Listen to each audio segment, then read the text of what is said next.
Hello, my name is Emily Roy, and I would like to read to you a few more of my poems, a few that I've put into a creative journal that a friend sent to me a few years back. And here goes.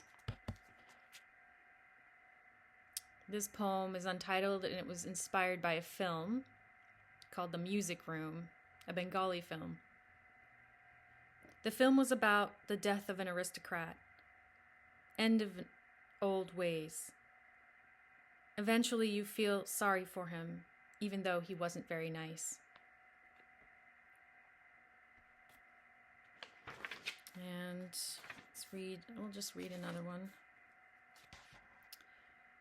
This one's also untitled, but I guess you could call it On the Sea. That's the first line. On the sea, the monster lurks below, with its vast maw, its scaly, sleek body, sliding through the deep. We, tiny troubled creatures, waiting to meet it, hoping we won't. Row, row, and row, sail, at the vagaries of the wind. Look up, the gannet is there, hovering above green waves, the blasts of air, gales, moving clouds, the frozen sky, its second ocean, a sea above the sea, from which it plunges beak first, no obsession with immortality, just for silvery fishes. No trepidation, no knowledge of that creature ever swimming, ever moving with its stealth under our creaky boat. Frail wooden planks, ready to break apart. Oh, if we could be that bird, forget all but to eat from nature's table. The price, how many gold coins? Must be tossed to the god for the blissful not knowing.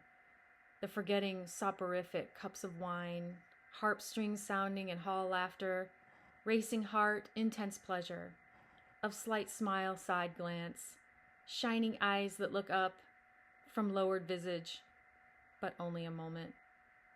One must return to rushing, thundering spray, row, row, sail, and row away, as if the end never catches us, as if to evade the ever-seeking unseen giant beneath. And that one was inspired by Old English poetry, specifically exile poetry. Some of that poetry is very beautiful and haunting. It's about the sea, it's about birds, the spray, but it also, I was inspired by the idea of a sea monster lurking below, and always sort of tracking us no matter where we are. And we're always trying to evade it, but at some point, maybe we won't be able to. But anyway, that's kind of where that one came from. And I wrote that one on 14th of February 2025, which is kind of strange because that is Valentine's Day, and it's not exactly a Valentine's poem. However, the moments in the hall where there's sort of a hint of a possible flirtation or a love interest or something, I guess that's a little bit appropriate for Valentine's Day. Thanks for your attention, for joining me. I hope you enjoyed these couple of poems from my personal journal. A friend sent me this, and we collage covered it as a group together online a few years back. Or we made collages, but I put photos that they sent on this journal. And it's been fun to write in it. Take care. Bye. Hi, my name is Emily, and I wanted to follow up on a video I recorded previously because I thought of some things after that, and that was the one where I read one of my poems about being on the sea and having the sea monster tracking the boat where the people are at sea and trying to avoid it. Anyway, it was inspired by... I realized it was inspired by also a drawing or a doodle I had made, and so I included that here for you to see. Just a simple, fun sketch. Nothing serious as far as artwork is concerned. But it was that drawing that I had made that sort of inspired me to write that poem, along with, as I mentioned, the Old English poetry, the Old English exile and lament poetry. And so I thought what I would do is read to you some of that poetry, if possible, so you could get an idea of what that's like, or what the themes of those poems are like. There are 3 poems in particular. One of them is called The Seafarer, the other one's called The Wanderer, and the other one's called The Wife's Lament. I don't believe any of the authors of those in their original are known. There are many translations, of course, and I also, when I was studying these things, I have read the Old English poems in their original. It's a lot harder for me to read and translate those now, so I haven't been looking at that for many, many years. But I thought I would take a look at some translations and read a few lines, and then you could get an idea of kind of what the inspiration for that On the Sea poem was. Okay, this one's called The Seafarer, and this translation is by Ezra Pound. So I'll read to you a little bit of that. May I for my own self-song truth reckon, journey's jargon, how I in harsh days hardship endured oft.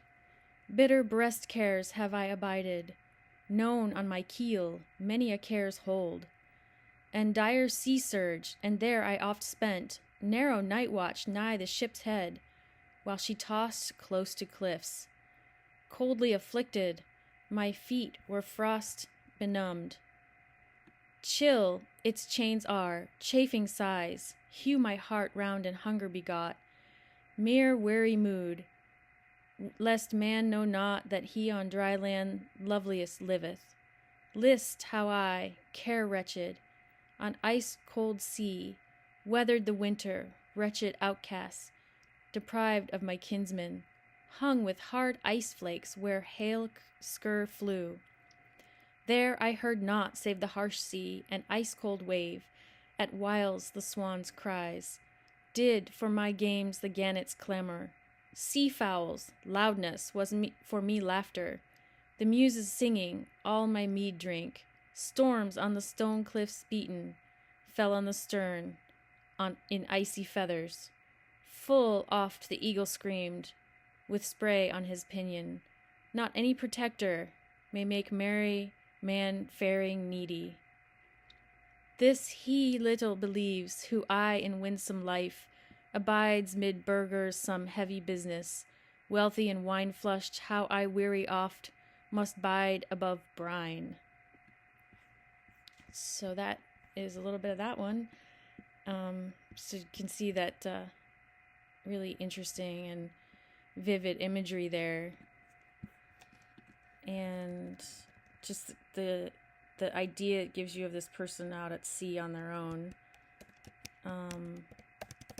and literally in exile with no community.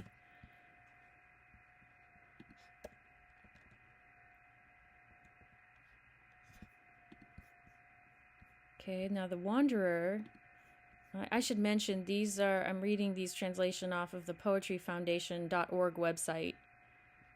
So The Wanderer by also author unknown. This one on the poetry.org, poetryfoundation.org website is translated by someone named Roy M. Liuza. It does say there are 2 versions, but I'm going to read a little bit of this one. Always the one alone longs for mercy, the Maker's mildness, though troubled in mind. Across the ocean ways he has long been forced, co-stir with his hands the frost-cold sea, and walk in exile's paths. Weird is fully fixed.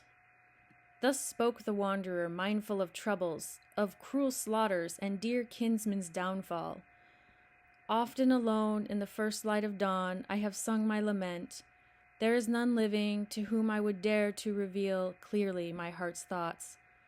I know it is true that it is a nobleman's lordly nature to closely bind his spirit's coffer, hold fast his treasure hoard, whatever he may think. The weary mind cannot withstand weird. The troubled heart can offer no help.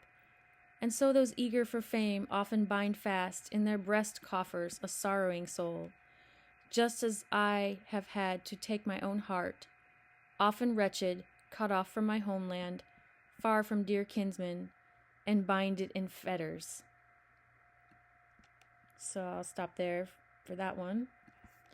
And we'll go on to the Wife's Lament. Now, those two seem to be more about from, a warrior's or a man's or a member of the community's point of view who's either at sea or in exile, probably most likely men.